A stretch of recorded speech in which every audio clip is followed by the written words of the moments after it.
5, 6, 7, 8, 9, 10, 11, 12, 13, 14, 15, 16, 17, 18, 19, 20, 21, 22, 23, 24, 25, 26, 27, 28, 29, 30, 31, 32, 33, 34, 35, 36, 37. Yes, miss. Okay, anyone who's their attendance? चलिए, let's carry on with the discussion. कल से थोड़ा सा एक बार फिर से रिवाइज करते हैं. What did we study? Basically, कल जैसा कि हमने बात किया था, that we have to study the features, right? Features of Indian economy. We have divided the features into how many phases? कितने phases में divide किए हम लोग? 3 phases. Let me know. Yes. 3 phases, right? पहला है pre-independence, ठीक है?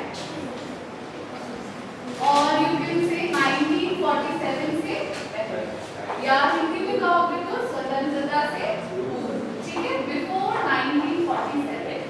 दूसरा, I had said, what did we say? After independence. Yes, good.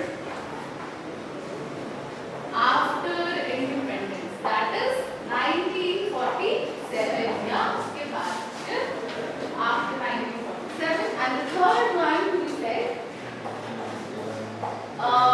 after 1991. 1991 का क्या importance है Indian economy? What is the importance? Yes, LPG. Full form, name of full form please. Yes, liberalization, privatization and globalization. Hindi में कहिएगा तो क्या है? उदारीकरण, निजीकरण और वैश्वीकरण. Now we are focusing on this part first. इसमें हमने क्या क्या discussion किया हुआ है? Let's revise very quickly. पहला तो हमने बात किया था about the colonialism. Yes or no? Hindi में क्या बोलते हैं इसको? औपनिवेश या yes उपनिवेशवाद, ठीक है? तो इसमें हमने क्या क्या features पढ़ा था? सबसे पहला, we were the colony of British. हम जानते हैं कितने साल हमने गुलामी की? लगभग 200 साल है, लगभग 200 साल. The Britishers came as merchants, traders के रूप में आए और हमारी कंट्री में उन्होंने 200 सालों तक रूल किया, शासन किया, ठीक है? We know through various movies, through various texts, history में भी हमने कई बार पढ़ा है कि किस तरीके से हमने जो है नेशनल मूवमेंट में हिस्सा लेकर के, है ना, हमने कितनी मेहनत से उनको अपने कंट्री से, है ना, वापस अपने देश को भेजा.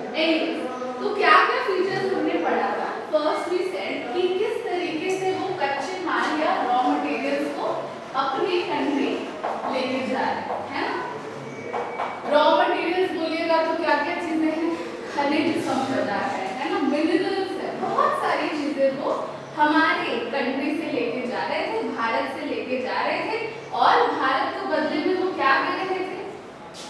What were they giving us in return? Bharat को बदले में वो क्या दे रहे थे? क्या दे रहे थे? हमारे यहाँ से वो रॉ मटेरियल्स लेके जा रहे, कच्चे माल लेके जा रहे, हमें उनके बदले क्या दे रहे? Yes, what is the word? निर्मित वस्तुएं, है ना, या finished goods. तो आप देखिएगा, the second important feature was our country, यानी भारत जो है, इनके या ब्रिटिश finished goods के क्या थे? उनके लिए क्या थे? बाजार थे, मार्केट, ठीक है? ये भी आप अपने शब्दों में लिखते जाइएगा. ब्रिटिश फिनिश्ड गुड्स के लिए बाजार, ठीक है?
भविष्य में क्या प्रदान करेंगे, फ्यूचर में उनको क्या देंगे, रिटर्न्स देंगे या प्रतिफल देंगे। उन्हीं में से थे आपके क्या क्या चीजें बताइएगा, परिवहन हो गया, ठीक है, उनका ये रेलवे हो गया, और बताओ खनन के लिए भी उन्होंने बहुत मेहनत की, और बताइए सॉरी बैंकिंग एंड इंश्योरेंस या बीमा एंड क्या कह सकते हैं बैंकिंग, है ना।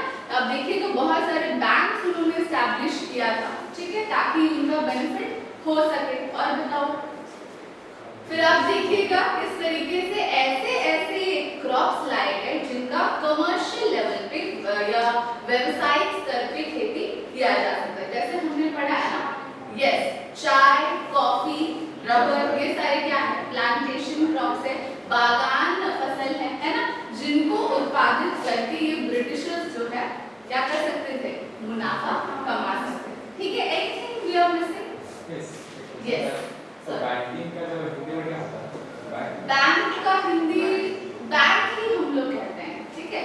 बैंक इज अ वर्ड ही, कुछ कुछ ऐसे टर्म्स होते हैं जिसको इंग्लिश हिंदी हम लोग दोनों ही इस्तेमाल करते हैं। फॉर एग्जांपल आप देखिएगा मोस्टली स्कूल को हम लोग हिंदी में भी कभी कभी स्कूल ही बोलते हैं, राइट, लिख देते हैं उसी तरीके से। वैसे ही बैंक शब्द है, ठीक है, तो इसका इंग्लिश हिंदी दोनों बैंक ही रहेगा। क्लियर है अपनी बात? चलिए, तो आप जानते हैं किस तरीके से जो बैंक्स है ना, जैसे होमवर्क आपको मैंने दिया था, did I give you that homework RBI वाला, यस और नो, ये क्लास में हो गया था। आरबीआई जो था हम लोग जानते हैं कि it is the central bank of our country, है ना, या एपेक्स बैंक है हमारे कंट्री का। इसका जो निर्माण आप कह सकते हैं या जो फॉर्मेशन आप कह सकते हैं ब्रिटिश के समय ही हुआ था, हाँ कि ना? What was that year? 1935. Are you sure? Yes. 1934 का RBI एक्ट था, 1935 it was established, ठीक है। फिर बाद में जब ब्रिटिश चले गए तो आप देखिएगा हमने उसको अपना सेंट्रल बैंक बना दिया। उसी तरीके से SBI भी आपको बताया था, SBI is full form है स्टेट बैंक ऑफ इंडिया। उससे पहले, आजादी से पहले 1947 से पहले उसका क्या नाम, इंपीरियल बैंक ऑफ इंडिया, ठीक है। तो आप देखिएगा अंग्रेजों ने बहुत सारे बैंक्स ऐसे एस्टैब्लिश किए थे फॉर देयर ओन बेनिफिट, ठीक है। अब यहाँ पे खूब सारा पैसा कमा रहे हैं, ये पैसा कहाँ जमा करेंगे, कोई तो जगह होना चाहिए ना। एंड यू नो बैंक्स का फंक्शन होता है टू कलेक्ट मनी, या उसमें हम बैंक्स में क्या करते हैं, पैसे को जमा, ठीक है। बाकी यहाँ तक क्लियर है? Anything else that we want to add here, कुछ मिस हो रहा है हमसे? Yes, we talked about drain of wealth, Hindi में धन का निकास, है ना, धन का निकास। आप देखिएगा धन का निकास एक सिद्धांत है जो आपके, do you know that persons name, दादा भाई नौरोजी, है ना। दादा भाई नौरोजी, हु वाज ही? दादा भाई नौरोजी हिस्ट्री, ये शायद हम 11th 12th में भी इनका नाम सुने रहे होंगे, है ना। Yes, who was he? Any idea? वो एक इंडियन पॉलिटिकल लीडर थे and he was among the founding members of Indian national Congress, ठीक है। तो उन्होंने सिद्धांत दिया था, कहने का मतलब कि हमारे कंट्री से जो धन या वेल्थ जो है, ठीक है, बाहर चला जा रहा है टू द ब्रिटिशर्स, या जो उनके कंट्री चला जा रहा है, ये जो प्रोसेस है इसी को वो क्या नाम से बताते हैं, ड्रेन ऑफ वेल्थ, है ना। हमारे जो भी वेल्थ है वो सारा दूसरे कंट्री में जब चला जा रहा है, उसी को दादा भाई नौरोजी सिंपल शब्द में हमें बताते हैं कि this theory is known as drain of wealth, धन का निकास, ठीक है। Okay, any doubt till here? Yes, no. Now we also study कि किस तरीके से कॉलोनियल पीरियड में हमारा शोषण हुआ करता था, है ना। हर पैमाने पे, हर स्केल पे आप शोषण देखिएगा, whether it is a common man। अब देखिएगा अंग्रेजों ने, है ना, अंग्रेजों ने कुछ गिने चुने लोगों को अपने प्रतिनिधि बना के रखे थे, इंडियंस को अपना प्रतिनिधि बना के रखे थे। हम आगे पढ़ेंगे अबाउट द जमींदार एंड ऑल, तो ये सारे आपके क्या है, उनके प्रतिनिधि हैं, रिप्रेजेंटेटिव, ठीक है। लेकिन फिर भी आप सोचिएगा, अरे ऑफिशियल है, गवर्नमेंट ऑफिशियल है, तो उसको तो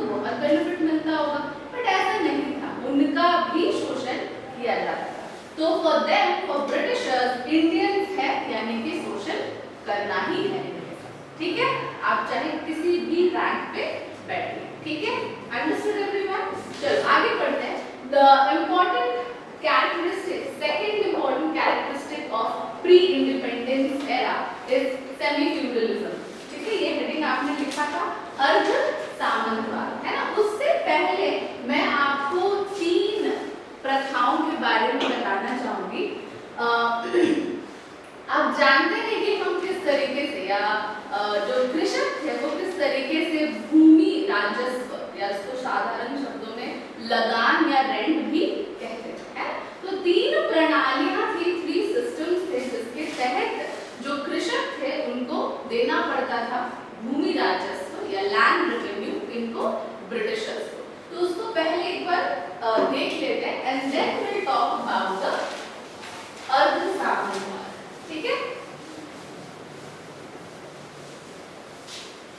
पहले फ्यूडलिज्म के बारे में समझिए, सामंतवाद के बारे में समझिए। तो बेसिकली फ्यूडलिज्म या सामंतवाद जो है, ठीक है, इसमें क्या होता था, छोटे छोटे जमीन जो किसानों के होते थे, ठीक है, छोटे छोटे जमीन जो किसानों के होते थे, they were the owners, है ना। यहाँ पे कृषक या फार्मर जो है क्या है, ओनर है या इस भूमि पे इनका स्वामित्व है। लेकिन आप देखिएगा अंडर द फ्यूडलिज्म या सामंतवाद में क्या होगा, इन छोटे छोटे जो जमीन है इनको ना एक साथ क्लब करके या एक साथ मिला करके एक रिप्रेजेंटेटिव अपॉइंट करेंगे ब्रिटिशर्स, जिनको हम क्या कहेंगे, या इंग्लिश में कहोगे तो लैंडलॉर्ड। Understood everyone.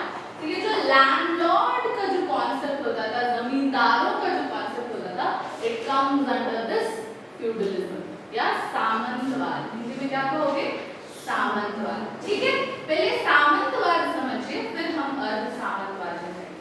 ओके, चलो अब देखिएगा इंडिया के केस में इसी फ्यूडलिज्म के कॉन्सेप्ट को थोड़ा सा डाइल्यूटेड वर्जन में हमने इम्प्लीमेंट किया था इन आवर केस। ठीक है, तो हमने ये फ्यूडलिज्म या बोलोगे तो सेमी फ्यूडलिज्म को कैसे इम्प्लीमेंट किया था, कैसे उसका कार्यान्वयन किया था। तो we did it through 3 systems, है ना, 3 प्रणालियों के तहत हमने उसको किया था। कल भी हमने थोड़ा सा बात किया था पर डिटेल में we did not talk about it.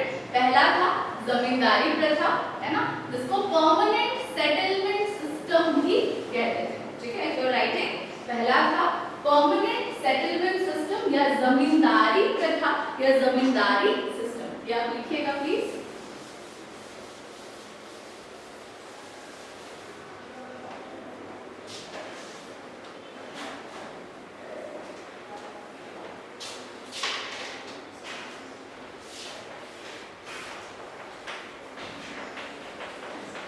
जमींदारी प्रथा, परमानेंट सेटलमेंट सिस्टम। ठीक है, PSS इसको शॉर्ट में लिख सकते हैं। अब देखो इसमें क्या होगा, सिंपल है, जो जमीन मालिक होंगे, है ना, अभी जस्ट हमने जो बात किया, कृषक होंगे, ये जमीन मालिक हुआ करते थे पहले। अब इनको बहुत सारे लोगों को मिला अगर हम देते हैं, ठीक है, तो ये आ जाते थे एक बड़े से जमींदार के अंदर में। ठीक है, ओके, ये सारे कृषक जो है एक फिक्स्ड, ठीक है, एक निश्चित लैंड रेवेन्यू, ठीक है, एक फिक्स्ड लैंड रेवेन्यू, हिंदी में बोलोगे तो निश्चित भूमि राजस्व। ठीक है, निश्चित भूमि राजस्व किसको पे कर रहे हैं, जमींदार। ध्यान रखना यहाँ पे fixed word is very important. Okay, निश्चित भूमि राजस्व जमींदार को पे करेंगे। ठीक है, अब ये जमींदार को आप एक बिचौलिया समझ लीजिए। ओके, अब ये जमींदार को आप एक बिचौलिया, इंग्लिश में क्या बोल सकते हैं, middle man. Okay, middle man या बिचौलिया समझिए, जो कि आगे ये जो लैंड रेवेन्यू है, राजस्व है, इसको कलेक्ट करके किस तक पहुंचाएगा? ब्रिटिश। ठीक है, राइट। अब इस सिस्टम को हम देखते थे कौन कौन से एरिया में? बिहार हो गया, उत्तर प्रदेश हो गया, ठीक है, इन सारे इलाकों में। और एक स्टेट वेस्ट बंगाल, हिंदी में बोलोगे तो बिहार यूपी हो गया, फिर आपका उत्तर प्रदेश हो गया, वेस्ट बंगाल पश्चिम बंगाल है। इन सारे एरिया में आप इस प्रथा को पाते थे। And this was by far the most exploitative land revenue system. देखिएगा, इसमें ना ऐसा होता था कि बहुत ही ज्यादा आपका एक्सप्लॉयटेशन है। मान लीजिए किसी साल फसल अच्छा नहीं हुआ, है ना, किसी साल कृषक का फसल अच्छा नहीं हुआ, या फेलियर ऑफ क्रॉप, तो क्या करेंगे? फिर भी तो हमको क्या देना है? लैंड रेवेन्यू तो देना है ना, भूमि राजस्व तो देना है। कैसे देंगे? ऋण लेके देंगे। Okay, will discuss it later, इसको होल्ड करके रखिएगा एवरीवन, ठीक है।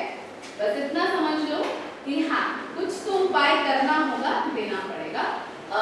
सी यहाँ पे फिक्स नहीं है कि आपको इन कैश ही देना है। नेक्स्ट सिस्टम में हम पढ़ेंगे जहाँ पे हमको सिर्फ कैश देना होता है, वहाँ पे क्या प्रॉब्लम्स आते हैं। यहाँ पे ये फिक्स नहीं है कि आप कैश में दीजिएगा।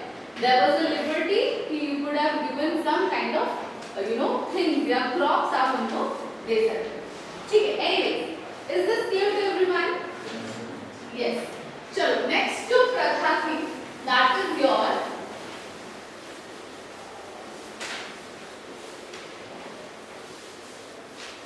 रैयतवाड़ी सिस्टम या प्रथा, ठीक है। इंग्लिश हिंदी दोनों में सेम है। It is Ryotwari system, Ryotwari भी इसको कहते हैं, वाड़ी भी, both are correct, okay. Ryotwari प्रथा। रैयत शब्द सुना है क्या आपने? रैयत, यस, सॉरी, राजा, नो, नॉट एग्जैक्टली। और कोई वैसे ही बोल सकते हैं, या फिर आप ये कहना चाह रहे हैं कि वो अपने भूमि का मालिक होगा, है ना, but he is a farmer, मतलब राजा जैसा किसान कहना चाहते हैं, right? Yes, okay.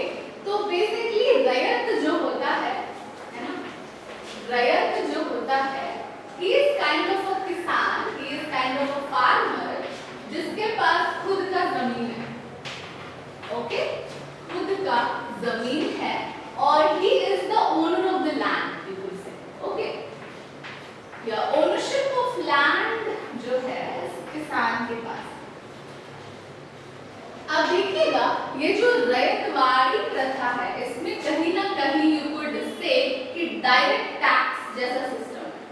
Now what is a direct tax? प्रत्यक्ष कर क्या है? Okay, before that, what do we understand by the term tax? What do we understand by the term tax?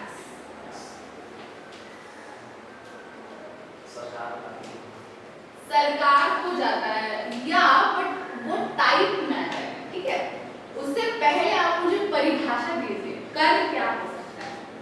आप क्या अंडरस्टैंडिंग? यस निशान, you were saying? Yes, very good Sadia. यह एक अनिवार्य या निश्चित भुगतान है। उसके बाद फिर टाइप्स आप देखिएगा, तो क्या क्या टाइप्स है, what are the different types of taxes. पहले तो broadly we divided in two parts, right? Broadly, व्यापक रूप से आप दो टाइप्स में डिवाइड करोगे, दैट इज प्रत्यक्ष या डायरेक्ट कर, या डायरेक्ट टैक्स या प्रत्यक्ष कर, और दूसरा क्या हो जाएगा? इनडायरेक्ट या अप्रत्यक्ष कर। उसके बाद फिर आप नीचे आइएगा तो डायरेक्ट टैक्स में आपके इनकम टैक्स आ जाता है। इसका मतलब क्या होता है? उसी व्यक्ति को भुगतान करना पड़ता है, पेमेंट करना पड़ता है जिन पर कर का भार लगाया हुआ है। बर्डन ऑफ टैक्स फॉल करेगा, that person has to make the necessary payment. On the other hand, indirect tax क्या हो जाता है? Yes. Indirect tax कैसे हो जाता है? जैसे मैं दुकान से सामान Exactly. GST is an indirect tax. Example of indirect tax. हमने क्या पढ़ा? प्रत्यक्ष में वही व्यक्ति पे करेगा जिस पे कर लगाया गया है। अप्रत्यक्ष मतलब कर का भार किसी दूसरे या किसी और, जैसे साध्या कह रही है, किसी और के ऊपर डाल दिया जाता है। ठीक है, you are shifting the burden to the other person. ठीक है, तो that is known as indirect tax. So what did I say, ये जो रैयतवारी सिस्टम है, it kind of follows a direct tax system. Understood? It kind of follows a direct tax system. Can you guess कि इसका क्या मतलब होगा? Very simple, can you guess? Exactly, किसान या रैयत जो होगा वो खुद भुगतान करेगा, राजस्व या रेवेन्यू का भुगतान खुद करेगा। किनको? ब्रिटिशर। यहाँ पे बिचौलिए या मिडलमैन की आवश्यकता नहीं है। We don't need a middleman in this type of system. Okay? तो you can draw a flow chart like if this is रैयत, अगर ये रैयत है या किसान है, bracket में you can write farmer or in English you can write रैयत। ठीक है?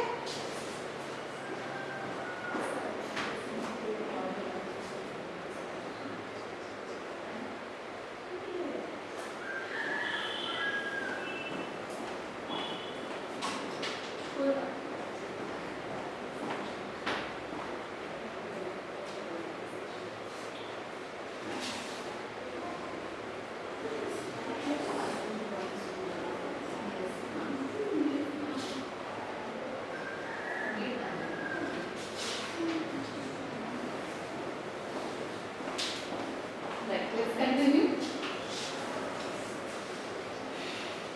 Yes, तो ये रैयत या जो किसान होता है वो डायरेक्टली किनको पे करेगा? ब्रिटिश। यहाँ पे there is no middleman. Okay, या बिचौलिए। अब आप सोचिएगा,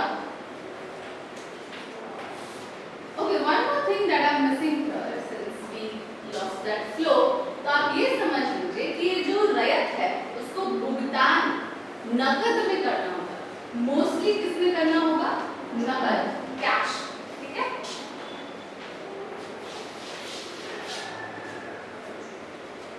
अब समझ गए इस बात को। जाहिर सी बात है, वही जो थोड़ी देर पहले आपको मैं कह रही थी कि मान लो क्रॉप फेलियर हो जाता है किसी सीजन में, है ना, या मान लीजिए फसल खराब हो जाती है किसी सीजन में, तो किस मतलब कहाँ से हम ये नकद लेके आएंगे? जो किसान है ये कैश कहाँ से लेके आएंगे? Then as Nishant said, you will opt for loan. अब बताओ लोन कहाँ से मिलेगा? Where will they get this loan from? जमींदार? Are you sure? What is that other word that we use? No, not middleman. Other word, you know that word. गाँव में किनसे ऋण लिया जाता है? लोन किनसे लिया जाता है? महाजन। और एक वर्ड है, you're missing that word. साहूकार, है ना? साहूकार, ठीक है? And who are these sahukars? अगर आप देखिएगा तो these are the most exploitative people जो अंधाधुन, है ना, हाई इंटरेस्ट रेट्स चार्ज करेंगे। ठीक है, साहूकारों से लोन लेंगे, but these साहूकार will charge them very exorbitantly, very high interest rates, ब्याज दर काफी अधिक चार्ज करेंगे इनसे, जिनकी वजह से ये जो बेचारा रैयत या किसान है वो क्या करेगा? कर्ज में डूब जाएगा। ओके, कर्ज में डूब जाएगा, डेट में चला जाएगा।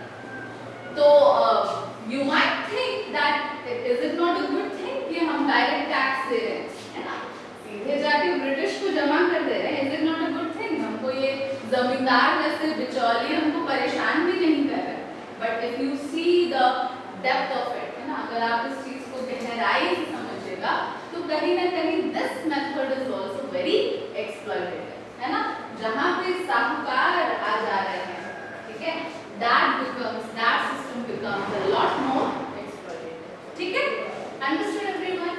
Is this clear to all? Yes. Okay, shall we move ahead?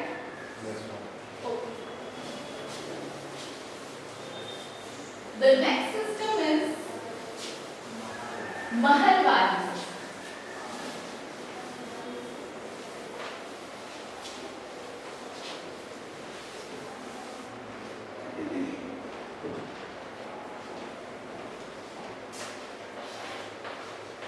Mahalwari प्रथा. In English it is Madras President. Madras है महलवाड़ी. रयतवाड़ी जो प्रथा थी वो आपको मद्रास एरिया में दिखेंगी, इसको आप ऐड कर लीजिएगा. Okay everyone. महलवाड़ी कहाँ पाया जाता था? ये सिस्टम कहाँ पाया जाता था? पूछ रहे हो आप मुझसे.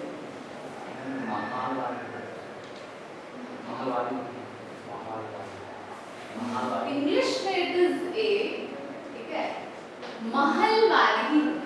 ओके, नॉट इंग्लिश में हम वैसे लिखते हैं स्पेलिंग, लेकिन इट इज महलवाड़ी, ठीक है. That is what you asking me. MA लिखे हैं तो म के बाद आकार होना चाहिए कह रहे हो? डबल ए होता तो तब लगता. Yes, exactly. है ना, जैसे राम लिखते हैं, but in English you write what? Rama, है ना, तो इसीलिए it is महलवाड़ी. ओके, चलिए, तो इसमें समझिएगा ये मोस्टली आपको कहाँ देखने को मिलेगा, तो it was mostly found in North India. Okay, तो इसका कॉन्सेप्ट क्या देखिएगा, छोटे छोटे गांवों को या विलेजेस को, village A, B, C, whatever you name it, small villages को जो है हम एक बड़े ग्रुप में मिला देंगे, एक इकाई बना देंगे, एक यूनिट बना देंगे जिसको महल है. ठीक है, अब आप व्हाट इज द आयरनी, है ना, कि महल यानी कि तो palace, but here we are talking about the villages. So these villages were clubbed together and formed as a unit. ठीक है, एक इकाई बना देते थे, एक यूनिट बना देते थे, ठीक है, क्लब करके. और ये सारे जो गांव हैं, विलेजेस हैं, ये एक विलेज हेडमैन, है ना, इंग्लिश में विलेज हेडमैन लिखते हैं कहीं कहीं.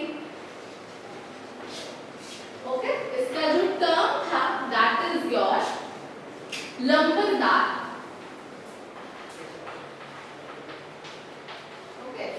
ये विलेज हेडमैन का नाम था लंबरदार.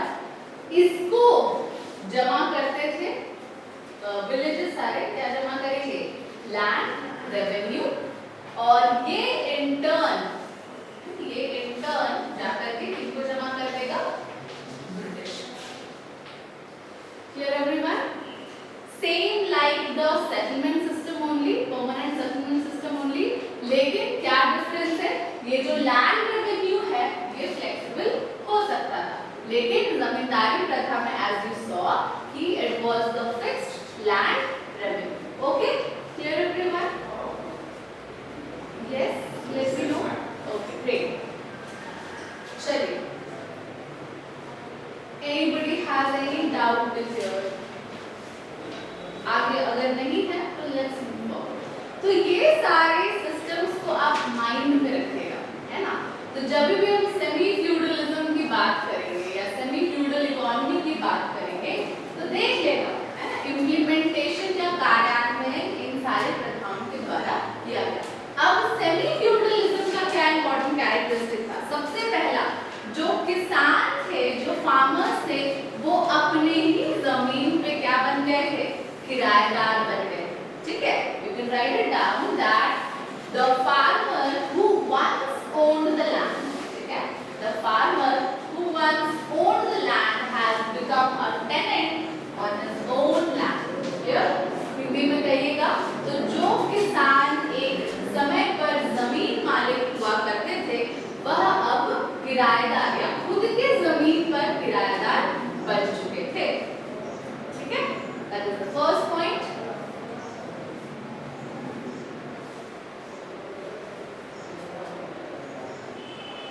Written down everyone.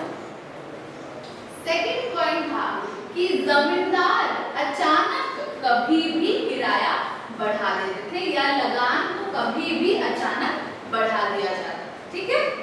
The land revenue was increased abruptly anytime. The land revenue was increased abruptly anytime. Second characteristic of semi-feudalism. What did you write? जमींदार अचानक कभी भी किराया बढ़ा देते थे. ओके?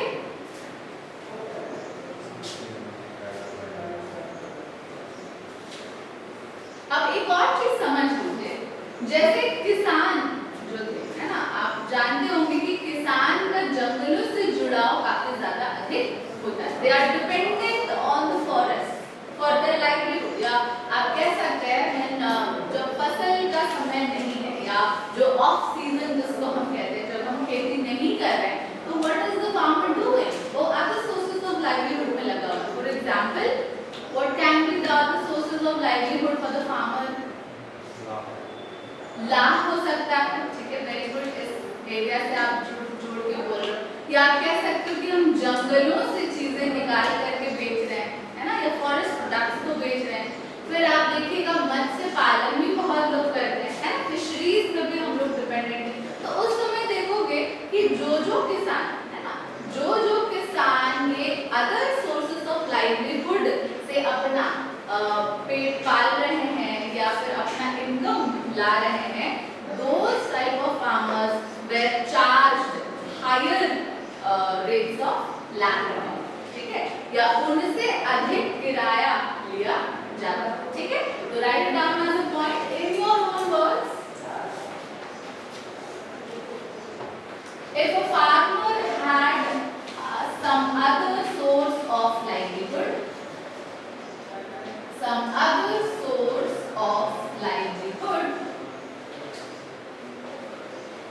हिंदी में बोलोगे, अगर किसी किसान के पास कोई अन्य आजीविका के स्रोत होते थे, ब्रैकेट में आप लिख सकते हैं मत्स्य पालन, या मत्स्य पालन नहीं भी लिखोगे तो मछलियां अगर पकड़ना लिख सकते हो तो वो भी लिख लो, या जंगलों से उत्पाद लाकर बेचते थे. ठीक है, अगर ये सारी चीजें वो कर रहे हैं, then that farmer was charged more revenue. इन किसानों के लिए लगान और अधिक बढ़ा दिया जाता. Understood? Now there was another concept of sharecropping. Okay, आग बटाई जिसको हम हिंदी में कह रहे हैं. Sharecropping, आग बटाई.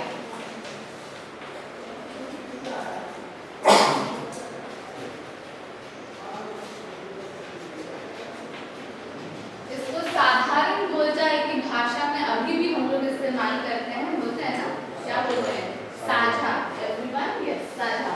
तो आप देखिएगा उस समय क्या था, before 1947 there was also a concept of sharecropping, जिसमें जो किसान है ना आर्थिक रूप से सक्षम नहीं था उत्पादन करने के लिए या इकोनॉमिकली केपेबल नहीं था टू डू द प्रोडक्शन, वो क्या करता था, अपना खेत किसी और को देता था उत्पादन करने के लिए, एंड दैट पर्सन जिसको वो साझा में या आधा हिस्सा दे रहा था खेती करने के लिए या जो भी खेती करने के लिए दे रहा था, वो पर्सन जो क्रॉप है उसका आधा शेयर खुद ले जाता.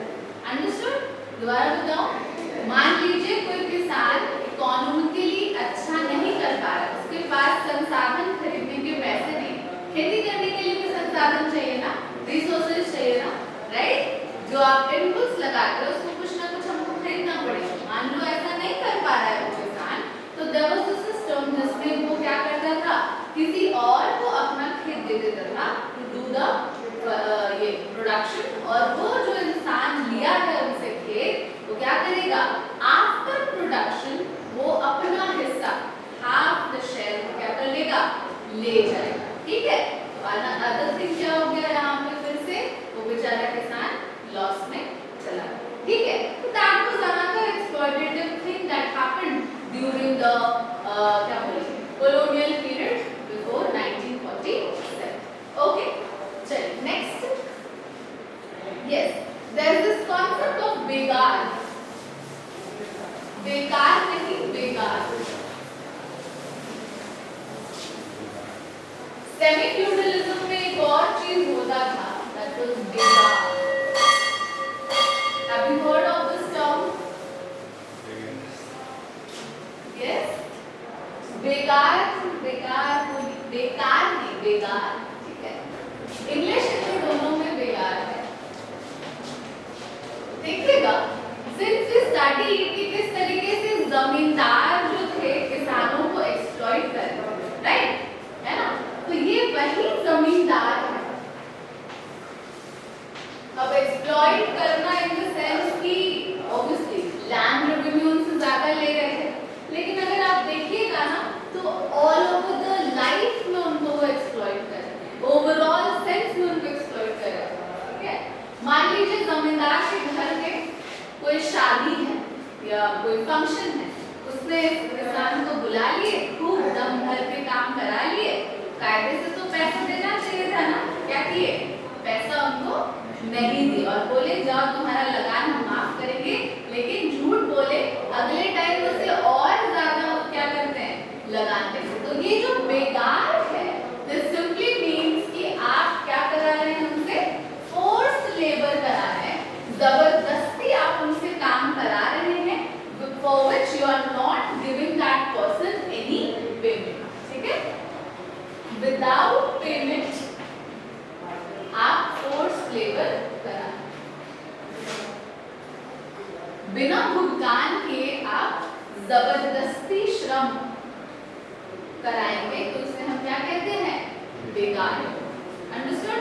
सेमी फ्यूडलिज्म में ये काफी देखने को मिलता है। फिर देखिएगा, समय समय पर इन जमींदारों को भेंट भी देना पड़ता है ना, जिसको खुशामद करना कहते हैं ना, समय समय पर भेंट देना पड़ेगा, चाहे तो आप इन काइंड दीजिए या कुछ सामान देके दीजिए या कैश भी आप दे सकते हैं। ठीक है, डन पीपल? चलो अब एक और चीज यहाँ समझ लीजिए कि जो एग्रीकल्चर हमारा हो रहा था या जो कृषि हमारी हो रही थी, ठीक है, जिसपे हम इतना भार डाल रहे थे कि most of the revenue was coming from the agriculture sector, right, most of the government revenue, सरकार का रेवेन्यू कहाँ से आ रहा था, किससे आ रहा था, एग्रीकल्चर, कृषि से आ रहा था। लेकिन आप ध्यान दीजिएगा, ये कृषि कमर्शियल या वाणिज्यिक कृषि नहीं, कमर्शियल कृषि ये नहीं थी। कहने का मतलब है ये खेती सिर्फ किसान अपने निर्वाह के लिए कर रहा था, अपने सबसिस्टेंस के लिए